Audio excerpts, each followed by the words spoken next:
Senator Amy Marcos, mga sangkay, puputulin na nga ba ang kanilang pagkakaibigan ni Vice President Sara Duterte?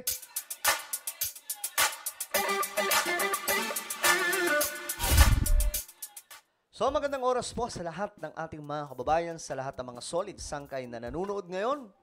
Kung ikaw ay isa sa mga solid sangkay, mag-comment po kayo ng hashtag solid sangkay. Kasama po ang inyong mga lugar para syempre magkakilala po tayo sa comment section. Okay? At usapang politika tayo ngayon mga sangkay, magulong politika sa ating bansa as usual. Normal naman po yun. Naging normal na lamang po yan sa Pilipinas, itong kaguluhan ng politika sa ating bansa. Ngayon kasi usap-usapan po itong ginawa na pambabalahura ng isang Sara Duterte kay Ferdinand E. Marcos, kay Apo Lakay. Ngayon mga sangkay, ito na ang nangyari. Marami na po ang lumalabas na katanungan ngayon. Kung puputulin na nga ba ni Amy Marcos ang kanyang ugnayan, ang kanyang suporta sa mga Duterte.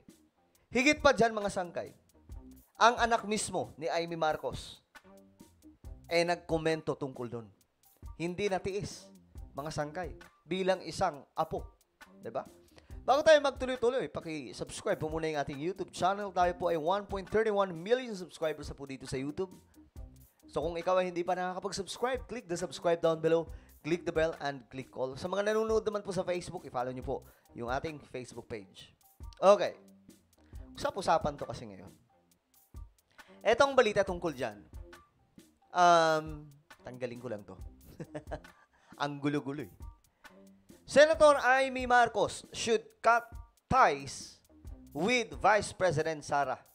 It's time na daw para putulin ang kung anumang ugnayan sa mga Duterte. Especially itong si Sara kasi. Tropa yan sila. Friendship nga eh. Diba? Mag-best friend. Ngayon, mga sangkay, nagsalita na po yung anak ni Senator Amy Marcos. Ito po yun. Actually, guys, itong komento ni Matthew Marcos Manotoc ay napakaayos. Pero mga sangkay, dahil nga po itong mga DDS, mga anti-government, masyado pong balahura ang mga pag-uugali. Tingnan nyo mga sangkay. Nilusob po nila ito. Itong mismong post ni Matthew Manotoc. Kung titingnan nyo mga sangkay, marami po ang tumawa. Di ba? Pero ako naka-heart, syempre. Maganda po yung kanyang sinabi dito. Ang ganda po ng sinabi niya dito. Good afternoon. I'm very saddened by the recent statements of our dear Vice President Sara Duterte. Our dear pa, di ba? Most of all, I was shocked to hear that Senator Amy Marcos was included, as Senator Amy has been a loyal friend and supporter to Sara for many years. In my few interaction with Vice President Sara, she was always friendly and professional. It's very disheartening to see her making things personal. As many say, this is just politics. I am reminded a quote that says, darkness cannot drive out darkness. Only light can do that. Hate cannot drive out hate. Only love can do that. I hope Vice President Sara finds peace and we wish her well. Ganda na yung sinabi niya, di ba? Makahulugan. Wala pong pambabalahura. Alam nyo guys ako neutral ako mga sangkay, pero pro-government ako. Pero nauobserbahan ko kasi itong politika ngayon na magkabila ang panig. Pag ang Marcos magsalita, maayos. Professional. Matino. Pero sa kabilang dako mga sangkay, suntukan na lang tayo. Pag nagkita tayo, babanatan kita. Pag nagkita tayo, titirisin kita. PI ka. Gags ka. Diba? Ganyan po yung mga banat po ng siguro kayo na magpangalan mga sangkay kung sino. Ako nalulungkot lang ako kasi kita mo itong post, ginawa po itong masama. Mga mayamana lang talaga yan. Kung ano po yung kanilang sinusundan, ganun din po sila eh. Halimbawa na lang, buti na lang ako mga sangkay, neutral ako at saka marunong ako tumingin kahit dati po akong all-out supporter ni Tatay Digong din since 2016 o 2015. Pero mga sangkay, since si PBBM nang namumuno, okay na yan. Tapos na tayo dyan. Support na tayo sa government ngayon. Pero syempre, mga sangkay, hindi ko po na-adapt ang kung anong pagiging balahura ng kabila. Yun naman yung may pagmamalaki natin, mga sangkay. Hindi po tayo kagaya ng mga supporters nila na sobrang panatiko, handang makipagbardagulan, handang makipagbastusan mga sangkay sa comment. Diba? Nakakalungkot, no? Ngayon, ito mga sangkay. Dito, makikita natin na may mga pinagmanahan itong apo ni Pangulong Ferdinand E. Marcos dahil sa kabila po ng pambabalahura sa kanyang lolo na si Apo Lakay na may napakarami pong ambag sa Pilipinas. Until now, yung mga nagawa ni Pangulong Marcos, umaandar pa rin na kahit magsama-sama yung mga presidente na mga sumunod kay Ferdinand E. Marcos up to Duterte, hindi po kayang pantayan yan. Kaya nga sabi ko, I don't know kung sino po ang para sa inyo pinakamagaling na Pangulo, but for me, the best President, Ferdinand E. Marcos sa ating bansa. Bahala na kayo kung ano yung sa inyo. Basta ako yun. Kasi yun po yung nakita ko, yun yung paniniwala ko, yun yung nakikita po natin mga sangkay. At marami rin po mga matatanda mismo ang nagsasabi na napakagaling. Biruin nyo yung mga ilang taon na, ilang dekada na po nakalipas, pero yung mga nagawa niya po sa bansa natin, andyan makikita po natin sa paligid. 'Di ba? Actually dito, sirang-sira na po si Vice President Sara. As in, sobrang wasak yung pangalan niya dahil po sa kanyang pambabalahura kay Apo Lakay. Dahil nga, wala na eh. Bakit siya idadamay? Nakahimlay na yung tao. Wala na siya sa politika. 'Di ba? Wala po sa culture yan ng mga Pilipino. Sobra po yun. Ngayon, ito. May mga panawagan, mga sangkay. Ito. Senior Deputy Speaker Gonzales Jr. Nagsalita daw po. Sabi po niya, if he was Senator Amy Marcos, he would no longer meet with Vice President Sara Duterte, who earlier threatened. Alam niyo na ang nangyari. Gustong tanggalin, hukayin si Apo Lakay at itapon po doon sa West Philippine Sea. Grabe, no?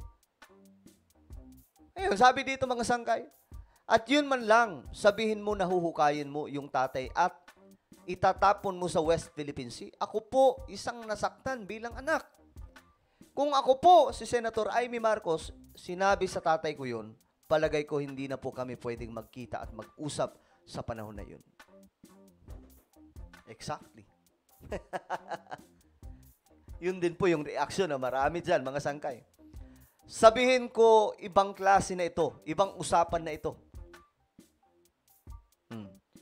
I don't know. Sabi dito mga sangkay, sabi ni Sara Duterte kasi dito, I don't know, but once I actually told Senator Amy, I told her, if you don't stop, I will dig up your father. Buhukayin ko ang iyong ama. Ngayon, ito mga sangkay, pakinggan po natin. Ito buti pa itong si Dan Fernandez. Nagsalita patungkol po kay Ferdinand E. Marcos. Ito yung nakakatuwa. Pinagtanggol si Ferdinand E. Marcos. Maraming nagawa. Hindi kayang pantayan yun, mga sangkay. Nang kahit na sinong naging presidente sa Pilipinas ang nagawa ni Ferdinand E. Marcos. Tumingin po tayo sa paligid. Alam nyo, kahit pagbalik-balik na din natin ang mundo, yung ating pong former president, si Ferdinand Marcos Sr. Ayan Eto, pakinggan po natin. Malaki po nagawa niya sa bansang Pilipinas. Boom! Malaki po ang nagawa niya sa bansang Pilipinas.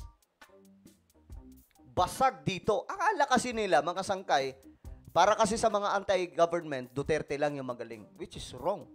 Wala sa kalingkingan. Si Tatay Digong kung ikukumpara na lang natin ako ayoko mag-compare Pero sino umpisa nila?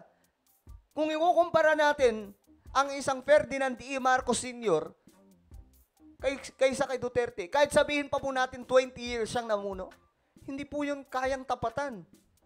Nang kahit magsama-sama na po, pagsama-samahin na natin, Corazon Aquino, Fidel Ramos, Erap Estrada, Gloria, Noynoy, Duterte. O, sabihin na natin kasama na si PBBM. Hindi po kayang pantayan yung nagawa ni Ferdinand E. Marcos para sa bayan natin.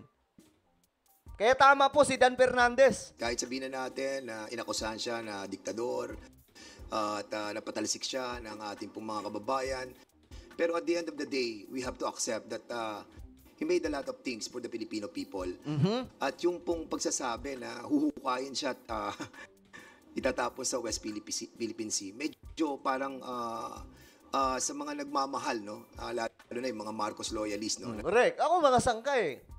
Isa po ako sa mga batang Marcos loyalist kay Ferdinand E. Marcos mismo.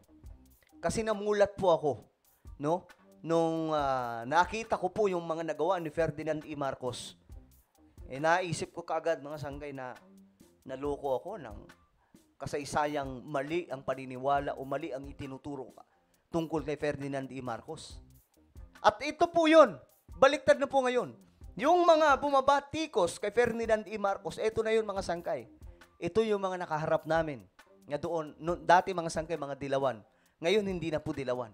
Mga anti-Marcos na DDS. Na nakita natin na talagang pinaglalaban yung ating pong dating Pangulo. Napakasakit po nun. And we have to be careful with our statements, no?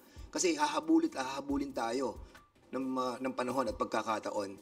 Like for example, yung ginagawa po na statements ng ating pong dating Pangulo, si Rodrigo Roa Duterte. Ngayon, hinahabol na po siya ng sitwasyon. We hope that this will not happen to the Vice President. But definitely, somebody might file a case against her. At nobody can prevent that dahil nga wala namang immunity ang ating pong Vice President.